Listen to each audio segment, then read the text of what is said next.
याह्या ने बयान किया, उनसे हिशाम ने कहा कि मुझे मेरे वालिद उरवा ने ख़बर दी और उन्हें आयशा रदी अल्लाह अन्हा ने कि हिंद बिन्त उतबा रदी अल्लाह अन्हा ने अर्ज़ किया, या रसूलल्लाह सल्लल्लाहु अलैहि वसल्लम, अबू सुफियान रदी अल्लाह अन्हु उनके शौहर बख़ील हैं और मुझे इतना नहीं देते जो मेरे और मेरे बच्चों के लिए काफ़ी हो सके।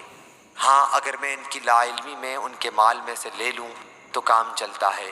हज़रत सल्लल्लाहु अलैहि वसल्लम ने फरमाया कि तुम दस्तूर के मुआफ़िक इतना ले सकती हो जो तुम्हारे और तुम्हारे बच्चों के लिए काफ़ी हो सके। सही बुखारी हदीस नंबर 5364। अली रदी अल्लाह अन्हु ने बयान किया कि नबी करीम सल्लल्लाहु अलैहि वसल्लम ने मुझे कपड़े का जोड़ा हदिये में दिया तो मैंने उसे ख़ुद पहन लिया। फिर मैंने हुज़ूर अकरम सल्लल्लाहु अलैहि वसल्लम के चेहरे मुबारक पर खफगी देखी तो मैंने उसे फाड़ कर अपनी औरतों में तकसीम कर दिया। सही बुखारी हदीस नंबर 5366।